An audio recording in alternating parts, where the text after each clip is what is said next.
You're listening to the CyberWire Network, powered by N2K.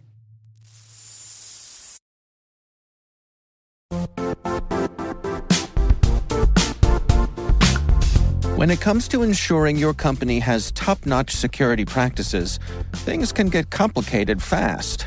Vanta automates compliance for SOC 2, ISO 27001, HIPAA, and more, saving you time and money. With Vanta, you can streamline security reviews by automating questionnaires and demonstrating your security posture with a customer-facing trust center. Over 7,000 global companies like Atlassian, Flow Health, and Quora use Vanta to manage risk and prove security in real time. Our listeners can claim a special offer of $1,000 off Vanta at vanta.com/cyber. That's VANTA.com/cyber for $1,000 off Vanta.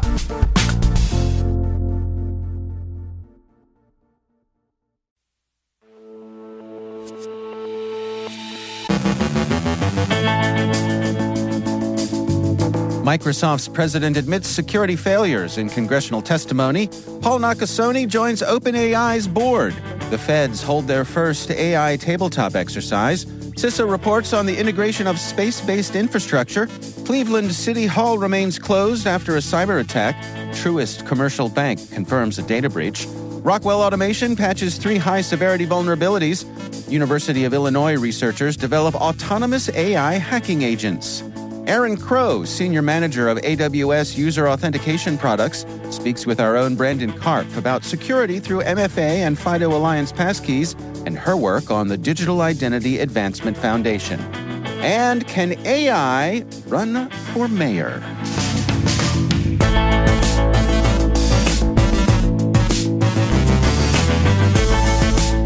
It's Friday, June 14th, 2024, Flag Day here in the good old US of A. I'm Dave Bittner, and this is your CyberWire Intel Briefing.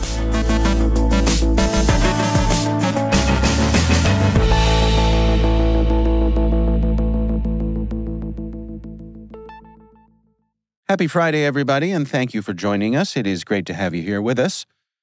In congressional testimony yesterday, Microsoft President Brad Smith admitted security failings that enabled Chinese state hackers to access emails of officials in 2023. Smith accepted responsibility for issues cited in a Cyber Safety Review Board report.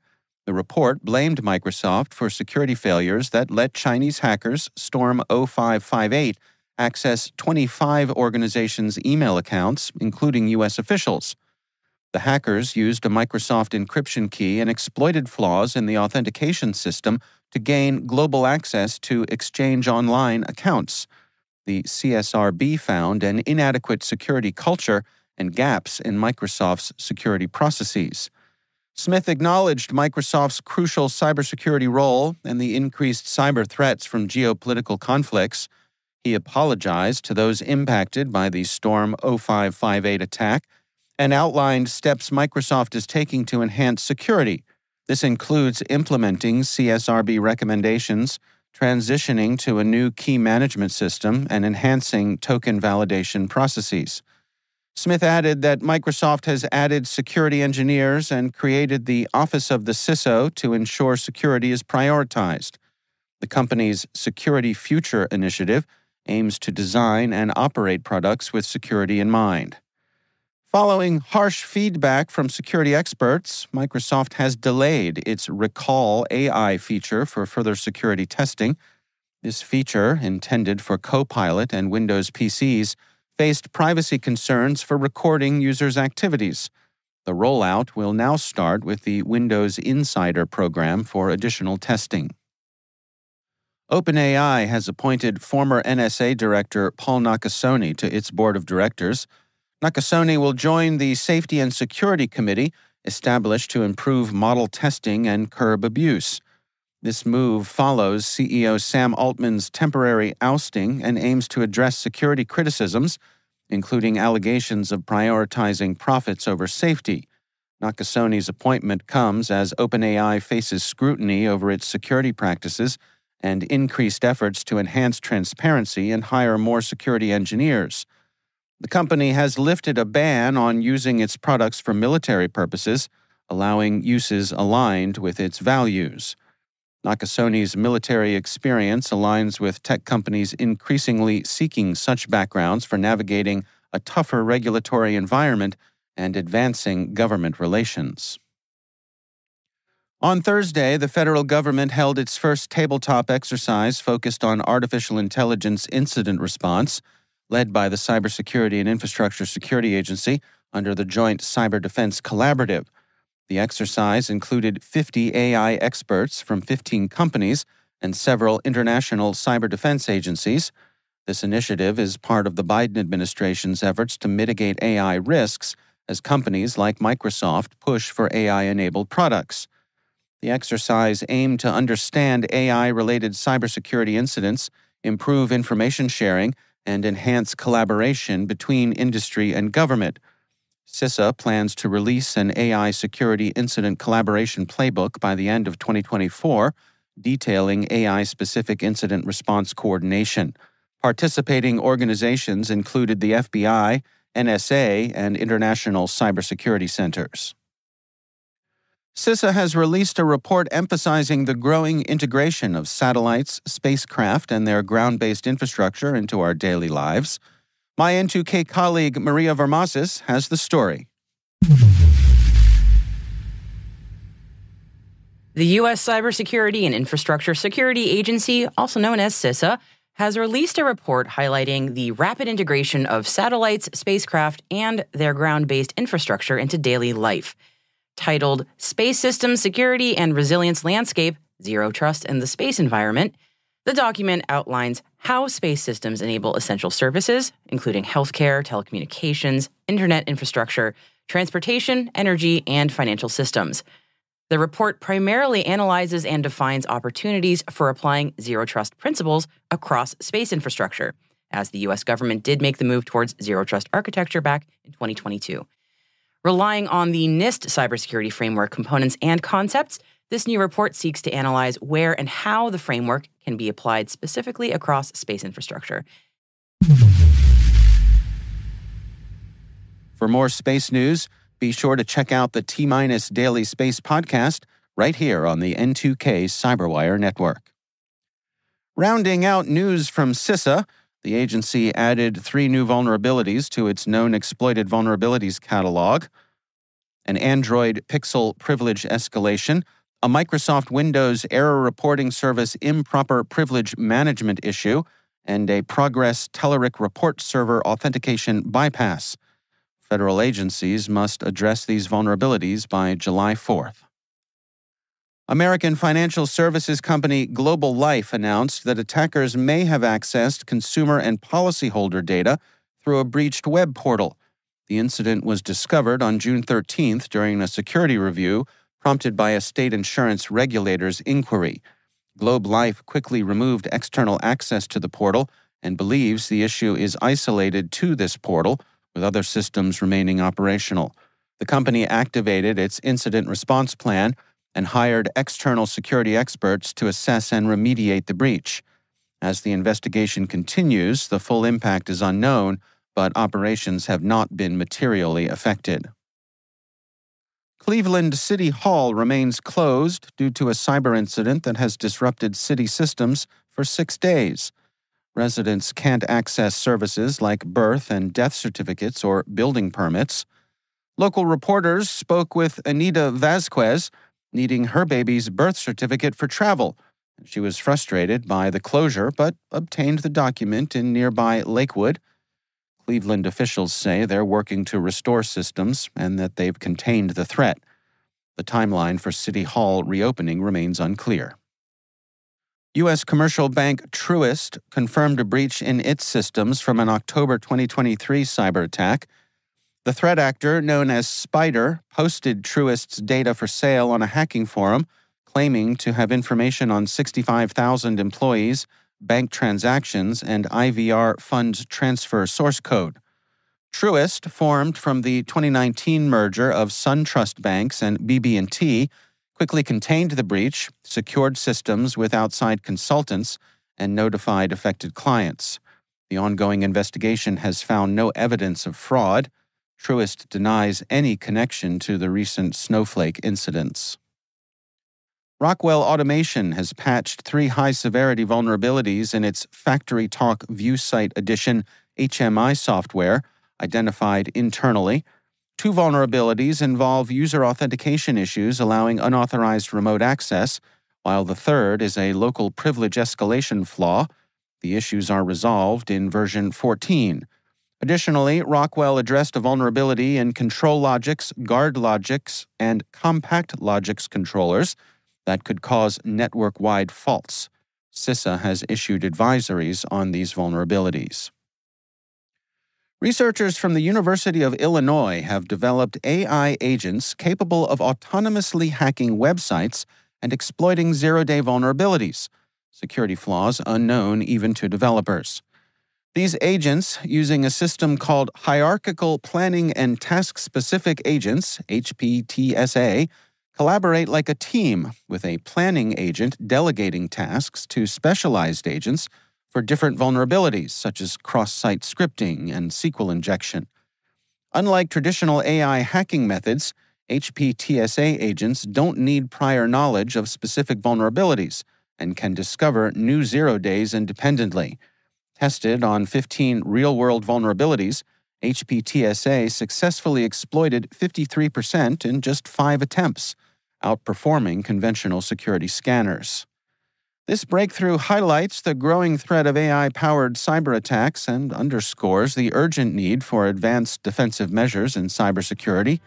The age of AI hacking is here, shifting the hacking paradigm towards more sophisticated autonomous threats.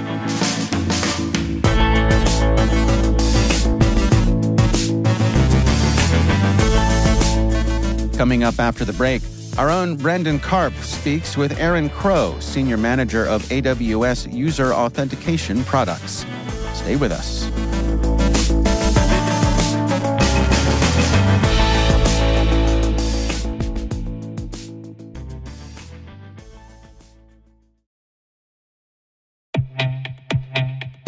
With over 8,000 threat hunters analyzing over 65 trillion signals daily, Microsoft works tirelessly with the federal government to keep our nation's data secure.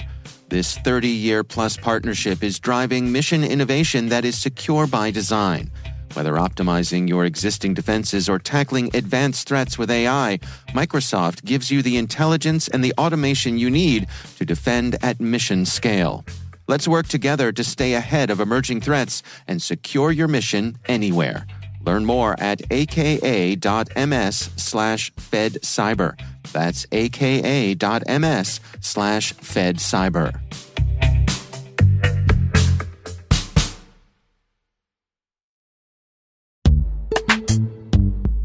Struggling to secure on-prem apps with modern identity? Don't worry, you're not alone. Join industry leaders from Fortune 500 organizations to secure your apps on any cloud with any IDP, regardless of your environment's complexity. Meet Strata's identity orchestration platform, Mavericks. Say goodbye to the headaches of app refactoring and legacy tech debt. With identity orchestration, you can modernize legacy apps to use MFA or passwordless authentication in a few weeks, migrate from one IDP to another, and so much more without changing the app. No matter your IAM use case, Strata extends the value of your current identity investments. And the best part? You can try it for free today. Visit strata.io/cyberwire to share your biggest identity challenge, and they'll hook you up with a complimentary pair of AirPods Pro. Don't miss out. Visit strata.io/cyberwire. That's strata.io/cyberwire.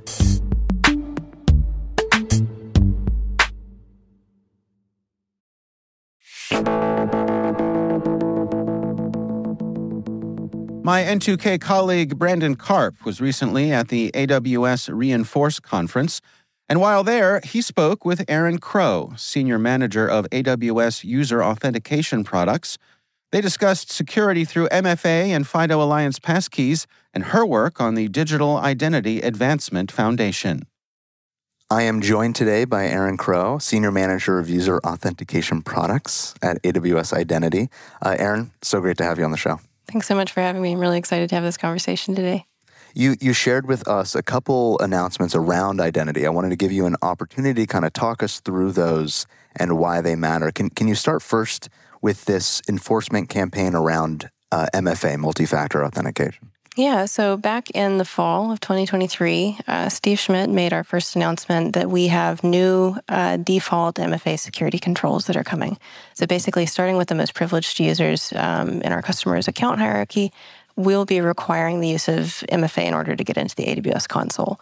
Today, we announced the expansion of that program. So as we made another announcement releasement, passkeys, which I can talk about more in a moment, we're now expanding that to our standalone account cases as well that exist outside of the AWS organization's hierarchies. That's fantastic. It's very important. You even said it before we started recording, rising tide raises all ships. Can you, in your own words, describe why this is so important for the overall health and security of our environment, of our community? Yeah, there are a few reasons I think this is so important. One of the main ones is if we look back over the last couple of years, there is broad consensus among the industry that we have an increasing problem with credential attacks, especially credential stuffing, credential spraying. MFA is one of the most simple and effective controls that we can actually deploy in order to control those type of attacks with high efficacy. Various industry reports suggest that MFA can prevent between 80 and 99% of attacks, depending on what you're looking at. And this is behavior and results that we have been able to confirm internally as well. So we really have an imperative to do more to protect our own accounts online. Sure. And we see it every week. I mean, some large breach occurs, and it could have been stopped with MFA, or it's usually off of a single factor type of a login situation. How will this be deployed, or if it's already being deployed, how is it going to affect the end user? Yeah, so this is already being deployed. We started communicating with our customers that we're going to be in scope for the first waves of enforcement, so to speak, back in the fall, because we wanted to ensure that especially if customers are larger and they have maybe more complex environments or a greater number of employees that they need to go deploy against, they would need more time to prepare. So we kind of took that as a tenet as we were starting out, that we were going to have a differentiated approach depending on what type of customer persona that we were working with to make sure that everybody would have their needs met. So we've been going through different rounds of types of communication, not just email, but also CloudWatch entries, personal health dashboard notifications, things of that nature, the blogs as well. There are some other changes too, now that we're actually getting into the period of time that we communicated for enforcement, which started on May 16th, 2024. The customers will start to see in sign-in time. So if you're going to sign into the AWS console, if you're signing in for the first time after your account that's in scope for this enforcement program is turned on, you will see a notice saying you have 30 days in order to register MFA, and you can skip it for a period of time. But we applied that grace period to everyone to make sure that just in case someone missed that window of notification, they absolutely could not miss it when they go to sign in, because we don't want this to be a surprise. We really want to help people along in this journey. Most of our listeners wouldn't be surprised. We were all here at CyberWire early adopters of MFA on everything. We're now in the process of, slowly transitioning our tokens and what have you to passkeys. And so, my question to you, because the second big announcement you had was around passkeys. So how is that being implemented, and what's the announcement that you have on the FIDO2, passkey support? I'm so excited for this one. Okay. So today we announced passkeys are going to be available in AWS IAM as a second factor of authentication. So in addition to your password, you can now use the Touch ID, Windows Hello, a variety of different form factors that are built into billions of mobile devices around the world today to do highly secure authentication. As you probably know, because you guys are making the switch, passkeys and FIDO authentication in general is the gold standard of user authentication because it provides phishing-resistant, cryptographically secure authentication, and now it's extremely easy to do. So we've enabled our customers today, can go try it out if they'd like. They can go to their security credentials page and enroll a new passkey today, sync it across another device if they have it, and go from there. Given your knowledge and your background here, can you explain to our listeners kind of why this is the gold standard, why it is so important and so effective at providing that second factor? Yeah, because although when we talk about different types of credential attacks, a lot of the times we may be looking at cases where someone is not spending a whole lot of time trying to get into the account. They may be acquiring lists online of credentials that they want to go try against various different services, something to that effect. But phishing is also an increasing vector for account takeover. And that could be highly sophisticated, using more like reverse proxy, man-in-the-middle type attacks. It could be just as simple as sending someone a link and getting their password, which is where phishing either with the OTP or the password itself comes into play.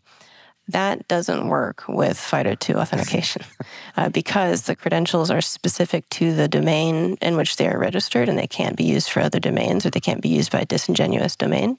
They resist those types of attacks in addition to the other more conventional credential attacks that are stopped by any form of MFA. So when we're talking attack surface management, I mean, implementing these things in any environment, but especially in critical environments like the ones that most organizations manage in AWS, right? Critical to managing that attack surface. Have you conceptualized the degree to which these two announcements, right, the MFA enforcement campaign and the passkeys, will actually reduce the attack surface for organizations within the AWS environment? We think that there's going to be different ways that customers engage with this technology. We think that for the most part, our really large customers that are operating in regulated environments, they may not adopt passkeys right away because they're often under other obligations to use even higher assurance forms of authentication like traditional FIDO2 hardware authenticators. So the degree to which we see that play into our like largest enterprise security strategies remains to be seen, and may also be something that we see with further evolution of FIDO passkeys as well. For our smaller customers, maybe like individual developers and users that are more casually using AWS, or even small businesses that don't want to go purchase or can't go purchase a lot of security keys or tokens or other hardware, and it's an operational burden for them to manage, I think that this is going to have a lot of impact, because suddenly they have, with no need to manage or install additional applications, software, acquire hardware, again, like the gold standard of authentication, literally right at their users' fingertips in some cases, or a face scan or something to that effect. So I think that this is going to be deeply impactful, especially in segments of the population that have traditionally been less likely to use MFA. And you said it yourself, the proliferation of Touch ID and Face ID and all these other technologies, it makes it actually quite accessible, it seems like, to pretty much every business. Yeah, I would absolutely agree with that. I think that there is a flavor of FIDO2s that can work for just about everyone, which is part of why we were so passionate about getting this release out to our customers. Yeah, it's about time for us to move beyond the password, right? Yeah, I think so. So you're also sharing, and it's not every day that we get to talk to someone who's personally passionate and excited, fired up about identity, but also the work that you're doing to make the community more secure. If you're comfortable, could you just kind of share how you got into this? I personally love your story. I think our audience would get a lot of value out of hearing the path that you took to becoming one of the foremost experts in identity. I would be happy to. Thank you. I started off actually as a temporary customer service agent taking Kindle phone calls in the holiday season of 2012. And I did a bunch of different jobs in between then and now to gain different skills and just kind of move through the company. Like, for example, I used to take customer emails for Jeff Bezos and handle those question mark summaries and emails. If you're laughing, you must have heard of them. And a couple of different roles before. In about 2017, I landed in my first security role as a program manager. And I initially I didn't have in mind that I wanted to go have a security career at that time, although I very much do now. I was looking for, how do I get exposure to skills as a program manager that would allow me to take other types of program management jobs and continue moving on like that. But I landed on my first project with account recovery and kind of redesigning the process for account recovery for Amazon customers. And I was just so compelled by the impact of that type of work and the problems that we were working on that it really stuck with me. And then from there, it just kind of built on. I had this really great boss that was extremely supportive of my development and wanted me to continue to grow, not just as a professional in general, but also as a domain expert within identity. And he recommended that I go to this conference called Identiverse, which is one of the largest identity industry events that I have attended, I think, every year since, and introduced me to someone who ended up putting me in touch with the rest of the community via a bootstrapping party. It's like basically an event where everyone was getting together at somebody's house because this community is full of a lot of like old friends, like people that have been friends and part of this community for literally decades. And I went to this party and everyone was just so incredibly welcoming. I didn't have any context about people who was there or who anyone was, despite the fact that, the people that wrote SACML and the foundations of the internet itself were all there and all very humble. And they just really embraced me in that community. And I think that I can't separate my passion about identity and the dedication that I've had to my career from that community, because I think I'm highly motivated by the relationships that are built here. People are all so passionate about making the internet a safer place, and that's a mission that really resonates with me. And that shows up in your personal life as well, right? You're also the co-founder of the Digital Identity Advancement Foundation. I'd love to give you an opportunity to talk about that foundation, the work you're doing there, some of the opportunities that folks within the community might have to engage with that foundation as well. Yeah, absolutely. The Digital Identity Advancement Foundation is an organization that is dedicated to help bridging the gap between the opportunities that one has to go and build that community and, say, the financial constraints of attending conferences, of attending these different events, which can all add up, especially for newer professionals, students, et cetera, people that aren't being sponsored by big companies like I was to go to my very first event and not only make those connections, but reap, the educational benefits of doing it as well. So the Digital Identity Advancement Foundation today has an award structure. We have two different awards, the Kim Cameron Award, which is dedicated to honoring the legacy of Kim Cameron by supporting especially those very new professionals in going and attending key events like Identiverse, Authenticate, European Identity Cloud Conference. And then a second award, which is dedicated to Vittorio Bertocci, who passed away of pancreatic cancer in October of last year, who was a giant in the standards community. And the internet, as we know it today, works the way it does because of something that he influenced, which is a great legacy. And that award in particular supports people that are interested in being the next standards architects or people who are already professionals in that track. Let's say you are an individual contributor who is working independently. It can be quite expensive to try to go to all of the different identity standards events, to go have these in-person, face-to-face sessions where so much work gets done on outstanding questions about the standards. We give people an opportunity to come up with a plan of study where they can tell us, here's the events that I want to go to, here's the standards I'm trying to influence, and here's why it matters. So we can help financially support them in that journey. Now, those awards are the current structure that we have. This is the first year that we are operating under this banner, and we're closing off our second award cycle now. We were actually able to send some folks to Identiverse and EIC already, and then Authenticate in the fall. In the future, we expect that we're going to expand to other types of programs as well, maybe try to learn how we can engage with universities and others so we can have a more diverse influence. That's, it's important and fantastic work. For any of our audience who might be interested, where could they go to learn more? Yeah, you can go to the www.digitalisadvancement.org. We have a lot of information there about how you could get involved and contribute to, we call it DIAF for short. We also post information and updates about our award cycle so people can know who are the attendees that are going to these events and hopefully go say hello to them as well. It's great to hear about. Across the board, Arynn, it's been a pleasure having you on. And truly, thanks for the good work that you're doing around identity, both at AWS, but also DIAF. That's great. It's great to have you on. Thank you. Thank you so much for having me. That's Arynn Crow, Senior Manager of AWS User Authentication Products, speaking with N2K's Brandon Karpf.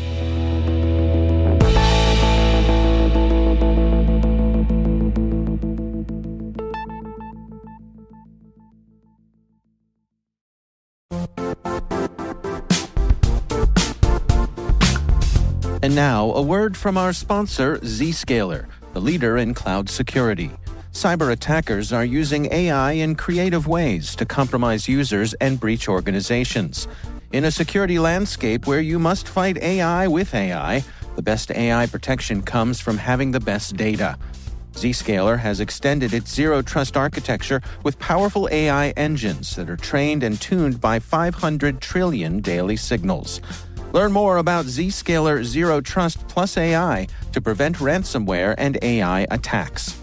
Experience your world secured. Visit zscaler.com/zerotrustai. This episode is brought to you by Shopify. Forget the frustration of picking commerce platforms when you switch your business to Shopify, the global commerce platform that supercharges your selling wherever you sell. With Shopify, you'll harness the same intuitive features, trusted apps, and powerful analytics used by the world's leading brands. Sign up today for your $1 per month trial period at shopify.com/tech, all lowercase. That's shopify.com/tech.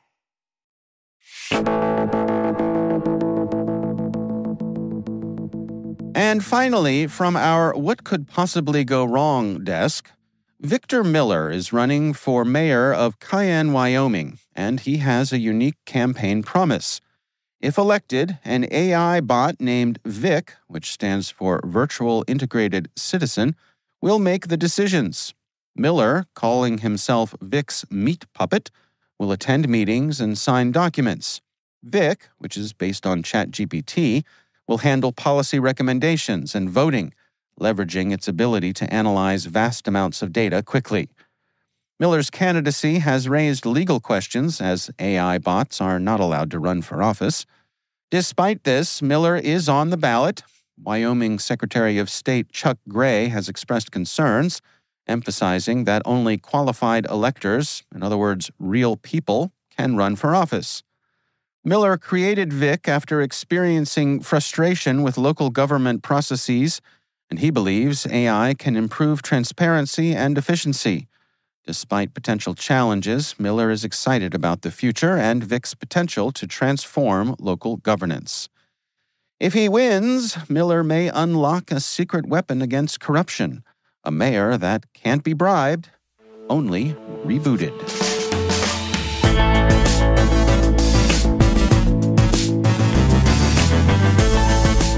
And that's the CyberWire. For links to all of today's stories, check out our daily briefing at thecyberwire.com. Be sure to check out this weekend's Research Saturday and my conversation with James from SpyCloud Labs. We're discussing unpacking InfoStealer malware, what we've learned from reverse engineering Luma C2 and Atomic macOS Stealer. That's Research Saturday. Check it out. We'd love to know what you think of this podcast. Your feedback ensures we deliver the insights that keep you a step ahead in the rapidly changing world of cybersecurity. If you like our show, please share a rating and review in your podcast app. Please also fill out the survey in the show notes or send an email to cyberwire@n2k.com. We're privileged that N2K CyberWire is part of the daily routine of the most influential leaders and operators in the public and private sector, from the Fortune 500 to many of the world's preeminent intelligence and law enforcement agencies. N2K makes it easy for companies to optimize your biggest investment, your people. We make you smarter about your teams while making your teams smarter. Learn how at n2k.com. This episode was produced by Liz Stokes. Our mixer is Trey Hester, with original music and sound design by Elliot Peltzman. Our executive producer is Jennifer Iben. Our executive editor is Brandon Karpf. Simone Petrella is our president. Peter Kilpie is our publisher. And I'm Dave Bittner. Thanks for listening. We'll see you back here next week.